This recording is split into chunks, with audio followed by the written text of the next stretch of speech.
Voltei! Tudo bem, pessoal? Para quem está me vendo pela primeira vez, meu nome é Melice e eu estou aqui para falar sobre créditos ou sobre aproveitamento de tributos em compras. Nós falamos no vídeo passado sobre como os impostos são distribuídos, os tributos são distribuídos em todo o P&L, toda a demonstração de resultado. E qual a diferença entre os tributos que estão no custo e nas despesas operacionais. Hoje nós vamos falar mais ou menos qual é a lógica que se costuma seguir para se entender se um tributo é aproveitável ou não. Então vamos lá.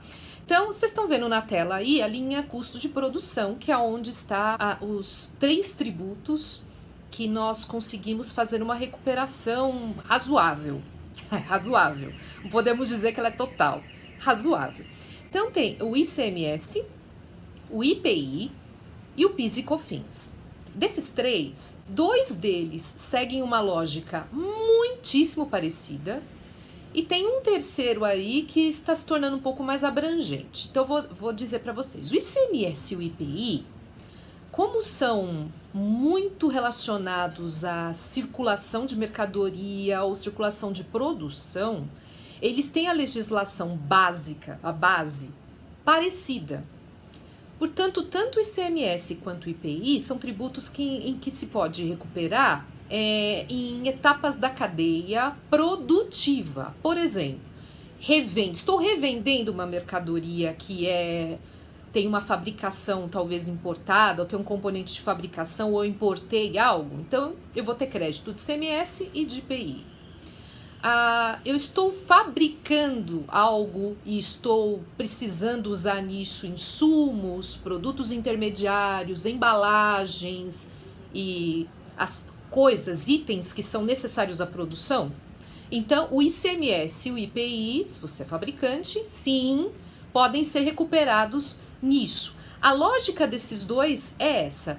O que é necessário para eu produzir? O que é necessário para a minha atividade principal? Para eu operar a minha atividade produtiva? Então, por isso, esses dois têm esses créditos parecidos. Então, insumos, produtos intermediários, embalagem. No caso do ICMS, ele comporta também energia elétrica, energia térmica, bens de capital. E no caso do IPI, são esses bens que se adquirem para a produção, são esses insumos. No caso do PIS e COFINS, ele tem uma característica um pouco mais ampla, mas nem por isso também tão simples. PIS e COFINS também começou a sua lógica em permitir que a gente use todos os tributos que são necessários para a produção. Então ele também tinha a mesma lógica do ICMS e do IPI. Mas o que começou a acontecer? Muitas empresas começaram a questionar na justiça o seguinte: a lei fala de algo necessário para operar. Ora, tem coisas que eu preciso gastar para operar, porque eu não apenas fabrico, eu tenho que vender isso. Não adianta, minha operação não é apenas a fabricação em si, é a venda também. Então, eu acho que seria lógico, essas empresas dizem, né? O governo me permitir algum tipo de aproveitamento de atividades que são necessárias para essa desova, para essa venda, para essa transferência, né? Dos meus produtos, dos meus serviços, enfim. Então, por isso, começamos a ter algumas decisões na justiça que não só permitem o crédito, o aproveitamento de PIS e COFINS, das mesmas coisas que o ICMS e o IPI, que é a compra de produtos e serviços para fabricação, e aí vai, compra de produtos intermediários, e aí vai, coisas para revenda, mas ele também permite, algumas decisões estão permitindo eu usar PIS e COFINS, por exemplo, em fretes que sejam cobrados do cliente, para consumidor, para cliente final, despesas de vendas, despesas de logística. Já houve também casos até de creditamento sobre benefícios dos colaboradores, vale transporte. Algumas dessas coisas nós classificaríamos numa DRE em despesas operacionais. Então ela não está propriamente envolvida na produção, ela está envolvida muitas vezes na venda. E aí alguns órgãos de governo têm permitido esse creditamento, mas ele não está na lei, ele é conseguido através de discussões judiciais. Aí você vai dizer para mim, Eu entendi, vi que isso é complexo, eu tenho que conversar com a área fiscal sobre que tipos de creditamento a empresa aceita fazer, quais não. Porque aí depende de cada empresa, que tem um apetite de risco diferente. Tem empresas que são mais arrojadas, elas fazem um creditamento maior.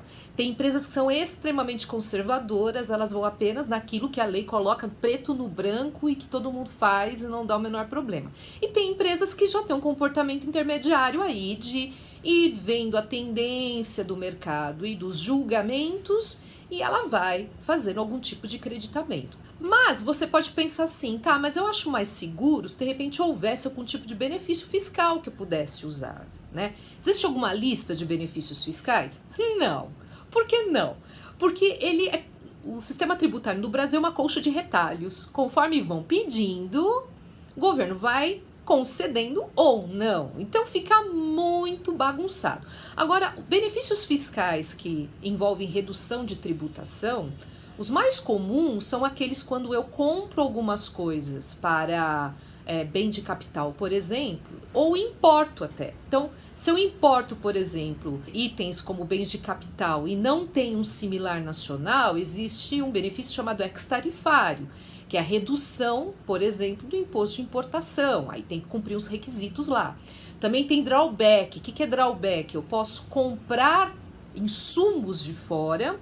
Então, eu dependo desses insumos do exterior para fabricar alguma coisa que eu vá exportar. Então, aí nesse caso, insumos importados para produção destinada a vender para o exterior também tem determinados benefícios. Tem benefícios também de setor. Às vezes o governo quer aquecer um setor, então ele às vezes reduz uma alíquota num determinado setor e tal, e aí depende muitas vezes de lobby. O governo fala, olha como meu setor é importante, eu preciso dessa redução porque eu estou gerando emprego, estou gerando renda, e aí vai. Também existem benefícios que envolvem produção de máquinas, produção de equipamentos, isso também o governo dá determinadas isenções, aí vai.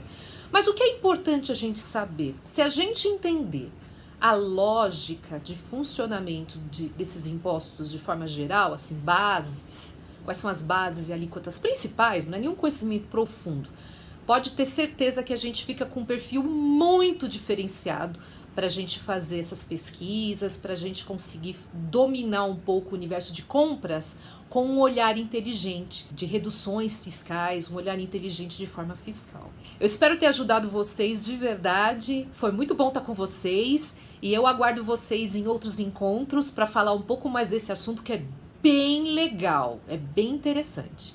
Um abraço!